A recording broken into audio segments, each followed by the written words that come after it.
तो दोस्तों नमस्कार, अंकित साह ये यूट्यूब चैनल में आपका स्वागत है। तो दोस्तों मैं फिर आपके लिए एक नया सा वीडियो लेके आया हूं। दोस्तों मैंने पहले वाले वीडियो में आप लोगों को बता दिया था परिमेय संख्या, पूर्ण संख्या, प्राकृत संख्या और पूर्णांक संख्या, सम संख्या और विषम संख्या, ये जितनी सारी संख्याएं थी आपको बता दिया गया था। तो दोस्तों जो संख्याएं बचा हुआ है हम उसको आज इस वीडियो में क्या करेंगे, कवर कर देंगे। तो दोस्तों देखिए जितने संख्याएं बचा था उसको आज क्लियर कर दिया जाएगा।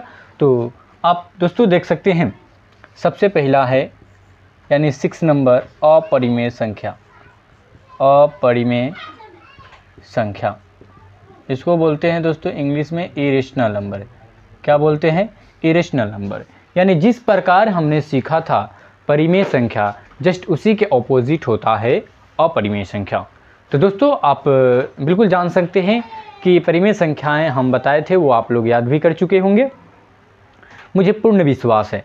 ध्यान रखिए दोस्तों, जैसे परिमेय संख्या हम आप लोगों को बताए थे कि वैसी संख्या जिसे P/Q के रूप में व्यक्त किया जा सकता है लेकिन अपरिमेय संख्या को व्यक्त नहीं किया जा सकता है। ठीक है दोस्तों, क्या जैसे हमने परिमेय संख्या को बोला कि इसको भिन्न के रूप में व्यक्त किया जा सकता है लेकिन अपरिमेय संख्या को भिन्न के रूप में व्यक्त नहीं किया जा सकता है। चलिए दोस्तों हम लिख देते हैं और आप लोग नोट कर लीजिएगा और उसको याद भी कर लीजिएगा। लिखिएगा वैसी संख्या, वैसी संख्या, वैसी संख्या जिसे P/Q के रूप में, P/Q के रूप में व्यक्त नहीं किया जा सकता है वह अपरिमेय संख्या कहलाता है। वह अपरिमेय संख्या कहलाता है।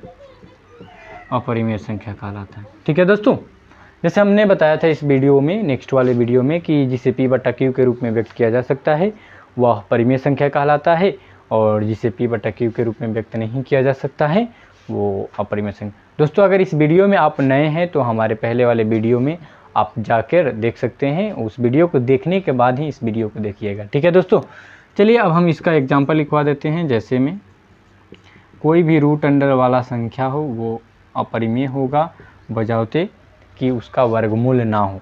ठीक है दोस्तों, जैसे आपको दिखेगा 2 + √3 तो वो अपरिमेय संख्या है, √2 भी अपरिमेय संख्या है, √3 भी अपरिमेय संख्या है। लेकिन दोस्तों ध्यान दीजिए √4 बोला जाएगा, क्यों अपरिमेय संख्या नहीं है?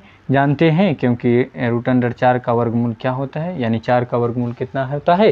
तो 2 होता है।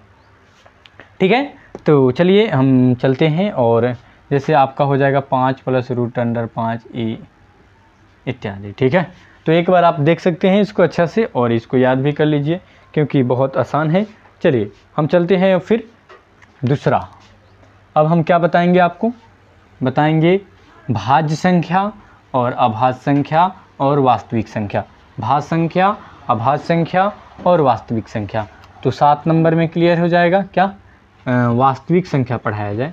वास्तविक संख्या इंग्लिश में बोलते हैं दोस्तों रियल नंबर, REALNUMBER। दोस्तों रियल नंबर जानते हैं, रियल नंबर क्या होता है? जानते हैं दोस्तों रियल नंबर क्या होता है? तो ध्यान दीजिए, जो हमने परिमेय और अपरिमेय संख्याओं को समझा है, जो हमने परिमेय और अपरिमेय संख्याओं को समझा है, बस हम इसी के लिए समझे हैं क्योंकि हमको रियल नंबर समझ में आ जाए। तो दोस्तों जैसे आपने परिमेय संख्या और अपरिमेय संख्या को अच्छी तरीक़ा से समझा है, जस्ट उसी प्रकार अब क्या होगा कि वास्तविक संख्या, तो वैसी संख्या को वास्तविक संख्या कहा जाता है जो परिमेय और अपरिमेय संख्याओं का समूह होता है। क्या? यानी परिमेय और अपरिमेय संख्याओं के समूह को ही क्या कहते हैं? हम वास्तविक संख्या कहते हैं। यानी दोस्तों वास्तविक संख्या में आपका परिमेय संख्या भी आ जाएगा और अपरिमेय संख्या भी आ जाएगा। क्लियर? यानी परिमेय और अपरिमेय संख्या के समूह को ही क्या कहते हैं? तो वास्तविक संख्या कहते हैं। तो ध्यान रखिए, इसका आंसर लिखिएगा कि वैसी संख्या या परिमेय और अपरिमेय संख्या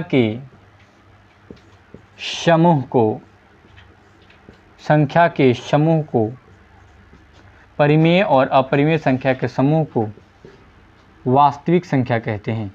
क्या कहते हैं दोस्त? वास्तविक संख्या कहते हैं। वास्तविक संख्या कहते हैं। परिमेय और अपरिमेय संख्या के समूह को ही क्या कहते हैं? वास्तविक संख्या कहते हैं। और इसमें आपका वास्तविक संख्या भी परिमेय संख्या भी आ जाएगा। जैसे 1 4 √3, 2 + √3, √9 इन्फिनिट। क्लियर हो गया आपका वास्तविक संख्या, परिमेय संख्या भी और अपरिमेय संख्या भी। दोस्त 2 संख्याएं और बची है, भाज्य संख्याएं, अभाज्य संख्याएं। ठीक है, चलिए देखते हैं। इसी वीडियो में तमाम सब क्लियर कर दिया जाएगा कि आपको ज़िंदगी भर कभी रटने की ज़रूरत नहीं होगा, क्योंकि समझना सबसे ज़्यादा है। एक बार देख लीजिए इसको। ठीक है, चलिए अब साफ कर देते हैं। अब जानते हैं दोस्तों हम 8 नंबर में वो क्या? भाज्य संख्या। भाज्य संख्या इसको बोलते हैं प्राइम नंबर। ठीक है, तो ध्यान रखिए दोस्तों, लिखना है वैसी संख्या जो एक एवं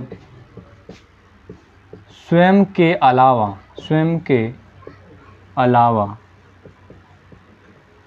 यानी वैसी संख्या जो एक एवं स्वयं के अलावा अन्य संख्या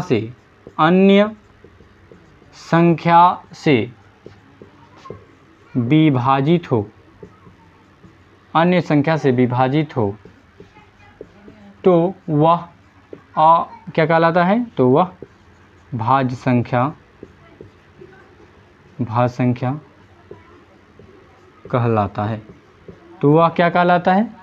भाज्य संख्या कहलाता है। देखिए दोस्तों, एक बार हम अच्छा से समझेंगे इसको कि भाज्य संख्या क्या होता है, प्राइम नंबर क्या होता है। तो वैसी संख्या जो एक एवं स्वयं के अलावा यानी खुद के अलावा अन्य संख्या से भी विभाजित होता है, भाज्य संख्या कहलाता है।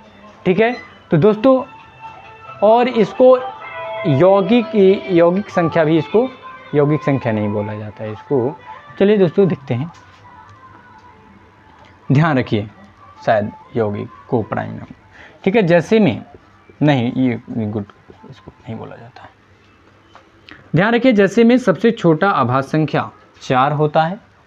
सबसे छोटा अभाज्य संख्या कितना होता है? अभाज्य नहीं, सबसे छोटी भाज्य संख्या क्या होता है? 4 होता है, 6 होता है, 8 होता है, 10 होता है, 12 होता है, 14 होता है, 10 इनफिनिट तक होता है। अब दोस्तों हम समझते हैं भाज्य संख्याओं के बारे में। क्या होता है कि ये आखिर भाज्य संख्या 4 है, 3 क्यों नहीं है? तो ध्यान रखिए, 3 इसलिए नहीं है क्योंकि 3 में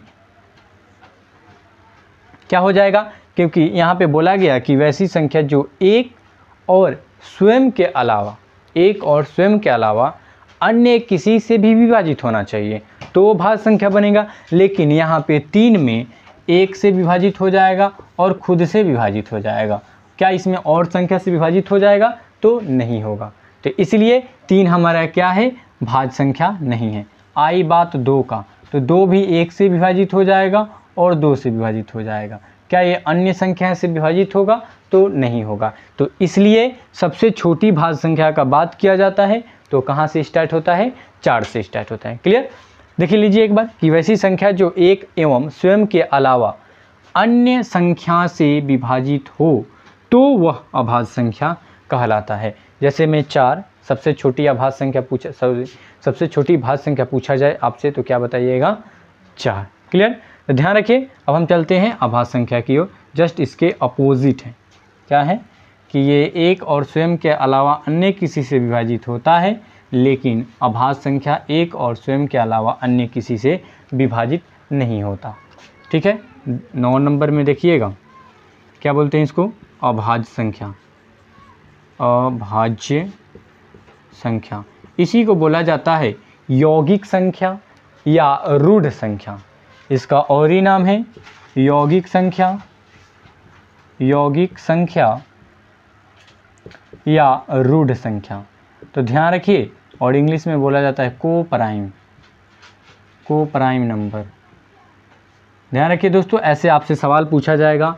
अभाज्य संख्या नहीं पूछकर आपसे क्या पूछा जाएगा, यौगिक संख्या पूछा जाएगा। यौगिक संख्या नहीं पूछकर रूढ़ संख्या पूछा जाएगा। हालांकि ये दोनों तीनों का नाम एक ही है, उसी को बोला जाता है अभाज्य संख्या। क्लियर? तो ध्यान रखिए, अभाज्य संख्या क्या होता है कि ये वैसी संख्या होती है, वैसी संख्या जो एक एवं स्वयं के अलावा अन्य किसी से विभाजित ना हो तो वह अभाज्य संख्या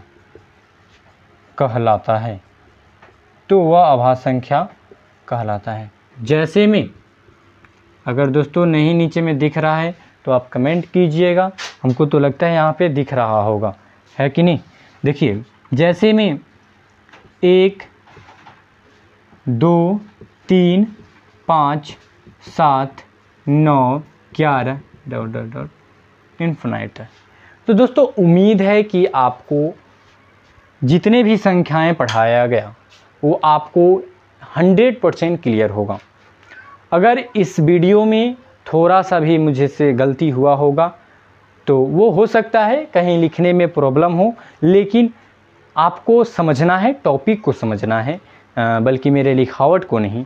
तो ध्यान रखिए, कोई शब्द होता है जो लिखने में गलती हो जाता है, ठीक है, वो ध्यान रखिए, लेकिन आपको बात ये समझना है कि वो संख्या होता क्या है। क्लियर? आपसे एग्ज़ाम में ये नहीं पूछेगा कि ये कैसे लिखा है, ये कैसे लिखा जाता है, गिनती कैसे लिखा जाता है, संख्या कैसे लिखा जाता है, ये नहीं। बस आपसे जो टॉपिक है उस टॉपिक के रिलेटिव सवाल पूछा जाएगा, या कोई भी पूछेगा तो ऐसे ही पूछेगा। तो ध्यान रखिए, अब समझते हैं कि आप ऑल टोटल वीडियो को समझ चुके होंगे और मेरे पढ़ाए हुए बातों को भी समझ चुके होंगे। जय हिंद, फिर मिलते हैं नेक्स्ट वीडियो में, तब तक बने रहिए मेरे वीडियो में।